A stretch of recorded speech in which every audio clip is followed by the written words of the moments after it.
To understand how vital and important employment and career success is, especially to those that are currently experiencing barriers or addiction problems, understanding the hierarchy of needs will be really helpful.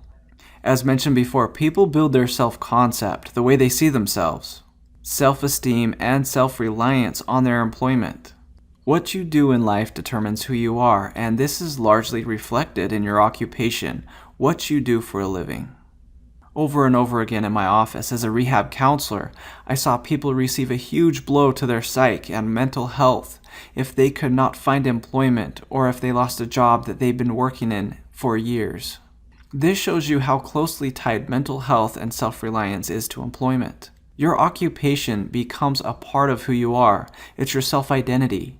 And understanding the hierarchy of needs will help you to better understand this concept, but also help you to apply principles to become self-actualized, as Maslow puts it, or reaching your full potential. First off, Abraham Maslow came up with the concept of the hierarchy of needs. It will help to first understand who he was and where he came from, to understand why it is so important and why it is so widely used in so many different contexts. To give you some background about him, he was born on April 1st, 1908 in Brooklyn, New York. He was raised in a home where he stated that his mother was unloving and insensitive, and he was at constant odds with his father. He spent a lot of his younger years in isolation and being alone. At a young age, he became immersed in books. In high school, he became the editor of Latin magazine. He received his bachelor's degree, a master's degree, and a PhD from the University of Wisconsin. He then taught abnormal psychology and founded the American Association of Humanistic Psychology. He was eventually elected president of the famous American Psychological Association, which is now the largest scientific and professional organization of psychologists in the U.S. He has received many awards and has many publications. Maslow had little interest in animal and laboratory studies, which most of his contemporary psychologists were studying during his time.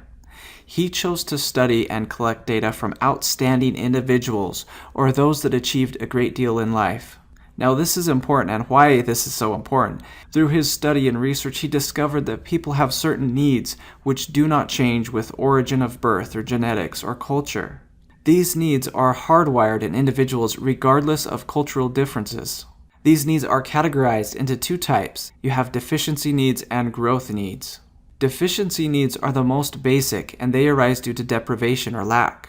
These include lack of food and shelter. The growth needs do not come from a lack, but rather to fulfill life and to, what Maslow described, self-actualize. Self-actualizing basically means reaching your full potential. This program is with that in mind, to help you reach your full potential, where addiction is no longer an issue for you because it becomes unnecessary and doesn't have to fill a supposed need. These needs, Maslow found, were hierarchical in nature. What this means is that people's needs start as basic and fundamental, and when these basic needs are met, other higher needs emerge, and an individual can progress and fulfill them. So what does this have to do with addiction? Those who become addicted often fall lower on the hierarchy of needs as a result of their addiction, or if they fall lower in the hierarchy, it can push them or enable them to continue to use. Not meeting social needs, for example, where interpersonal conflict is constantly present, or if abuse is prevalent in the home, will often result in or continue addictive behaviors. And soon I'll explain this a bit more. Additionally, not being able to reach your needs higher up on the pyramid often feeds guilt and insecurity within an individual. Here you can see the hierarchy of needs, which is visually depicted as a pyramid. They fall into the following categories, beginning with the base of the pyramid, where basic and physiological needs must be met, including food and shelter and clothing. Then safety and security needs must be met. Then social belonging and bonding. Then self-esteem needs. And then self-actualization, or reaching full potential. But I will cover these more in detail. Okay, so physiological needs are everything that one needs to survive. Things such as water, food, sleep, and oxygen. These are instinctive needs and are of the most basic. Everybody on the earth needs these, regardless of their religion, culture, or ethnicity. These are the needs we all must obtain, and our development is severely impaired if we don't. And without these too long, we would die. You can't do much without them. When people become addicted, their addiction starts to take precedence, pushing these physiological needs to the side. They may not stop eating completely, but addiction tricks the brain by spiking dopamine, telling the brain that its demands for nutrition is satisfied. Additionally, some who become addicted to drugs, for example, start losing sleep and their health declines. Addiction can affect the most basic physiological needs.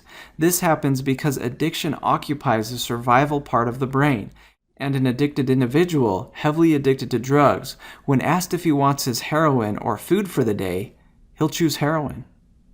Just as the many studies on rats that literally chose drugs over water and food until they ended up killing themselves through starvation. Again, drugs give a false sense of Darwinian fitness. The organism thinks it is surviving, that it is doing fine, when really it is dying. Same goes for humans. A drug can make you feel better, but your body desperately seeks enough of these most basic needs. An addicted individual needs to restore their physiological needs. Part of this is providing proper food, enough rest, and health. When this happens, addiction becomes less necessary. But when addiction is the prime motivator, these things are often not fully met. Also, further in this video, I will show you what you would need to do to meet these needs. The next is safety needs. Everyone needs to be physically safe and has a need to feel safe. Proper healthcare, living in a neighborhood you feel safe in, feeling safe at home, and not being in an abusive relationship, physically or emotionally, and having shelter are the next needs after the physiological needs are met. Addicted individuals really need to obtain real security and safety, and when they do, addiction becomes less necessary as they move up the hierarchy of needs. Next are the social needs, which are the connections we have with other people. This includes social bonding and meaningful relationships. Again, when we start to have social and impactful relationships, our addiction becomes even less necessary.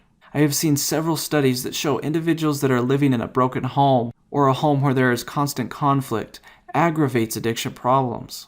Additionally, addiction naturally causes individuals to lose respect of themselves, and they often feel guilt and insecurity, sometimes to the point they feel that they are undeserving of love, which is very false. Some addicted individuals continue to be with those that are negative toward them. When this happens, their social needs are not being met properly. You need to have and find meaningful relationships with people that have a positive impact on you. The last slide was the safety needs, not being able to be safe, whereas this one is not being able to form relationships and belong and experience friendships and love with a supportive social group. Next is esteem needs. This is a stage in which addicted individuals can obtain natural rewards such as confidence and achievement and recognition, which is invaluable to someone's recovery. When this happens, they are building confidence in themselves and becoming effective in what they do. This is a growth need. Again, we go up in this pyramid and you'll realize that the need for addiction becomes less and less because the individual is growing and building his or her life in a way that is impactful and has purpose beyond their addiction. Employment and proper career success has a great impact on the self-esteem one has. This is why proper employment, in line with an individual's strengths and abilities, is very important and will have a great impact on overall success. People in an occupation they love or can thrive in will obtain needed self-esteem needs, and those dealing with barriers or addiction problems will obtain their self-esteem needs they've been so desperately lacking. Social acceptance and accomplishments is something that will push and motivate an individual into not using because it is no longer needed. The last stage is self-actualization. This is where an individual starts to realize their full potential. This is what proper rehabilitation does. This is why the next several videos will focus on helping individuals recognize their strengths and capitalize on them. It will help you to gain self-awareness of your strengths, interests, personality traits, and how they can help you flourish. A major part important to all stages is, again, gainful and meaningful employment. Employment is your self-identity. It builds your confidence. In employment, you also become effective in self-direction and learning new skills. This self-actualization stage is where you thrive and flourish. This is where you can increase your knowledge, build new skills, learn and discover, and feed your brain with new concepts and learning. During the self-actualization stage, people are motivated to make the most of their abilities. They fill a need for growth once the lower needs are met. During this stage, people thrive in their life, or have a desire to thrive without being limited from the lower needs. They strive to become and are able to become all they can be. This is where you may discover a desire to help those in need.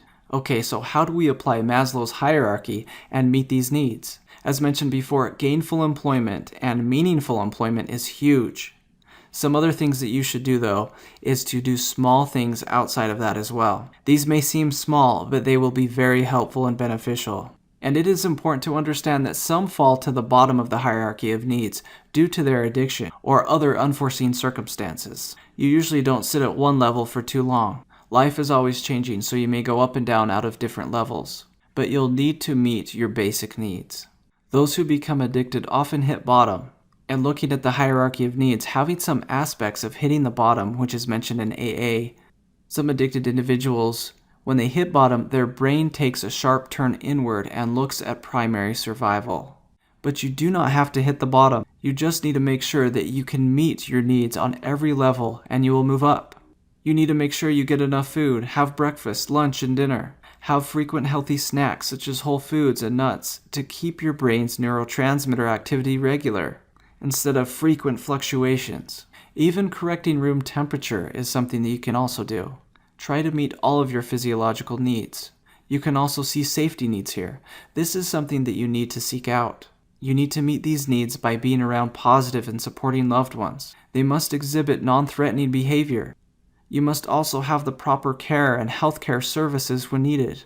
You need to avoid situations where your safety is at risk, and you must have stable and secure shelter. And again, successful and meaningful employment is important because it provides the resources and pay to be able to meet those needs of food, shelter, and proper health care. Once these are met, then you naturally move up. Then, addicted individuals will start to develop real personal relationships that have meaning instead of dealing constantly with the conflict or unreliable addicted friends that keep pulling them down. When this happens, they reach the love and belonging needs. Building a successful support system with loving and supporting friends and family members will help them meet these needs. When this happens, self-esteem needs can be met. As they move up in this hierarchy, they rebuild their life and earn respect from others, including friends and family. This boosts their own self-esteem. Then they discover more about themselves, they find meaningful employment, become more satisfied in their job and social situation. And then, the next stage is self-actualization. Again, Maslow believed that the most basic needs of humans must be met in order to obtain self-actualization. This includes food, shelter, security, and belonging. Once those have been met, then self-actualization may occur. Self-actualization is to find meaning in life beyond yourself even. It is when you start achieving your full potential. This includes engaging in creative activities to allow you to apply your talents and allow you to express your creative capabilities. This also includes focusing on personal growth, learning and discovering new things of interest to you, and not being so hindered by your lower needs. Research has shown that when people are able to live lives that are in accord with their strengths, personality style, and interests, they flourish. And when people try to live a life different from their true nature or capability or against their personality, they are less likely to be happy. This is very important, and this is why it is so important to this video course. You need to live and find occupations that are in accord with your personality style and interests. That is why the next videos in this course will show you how to determine your personality, interests, and values, and how to find occupations that allow those personality traits to thrive. Addiction also affects the individual by making him or her think that their social needs are being cared for, when the truth is that some of these relationships, such as those found in bars or in drug dens, are not really meeting the social needs one needs. Now you know about and understand this hierarchy of needs. Now you can see how important career success is, which ushers in independence, self-reliance, positive self-confidence, and growth. And through this, my hope is that addiction will become unnecessary for you. Now attached is a document titled Needs Worksheet. This will help you to identify where you are and help you to understand how important fulfilling these needs are. Here you can see a snapshot of the document attached, and filling this out will give you some insight on what type of needs you need to meet and where you currently are. This should help a bunch.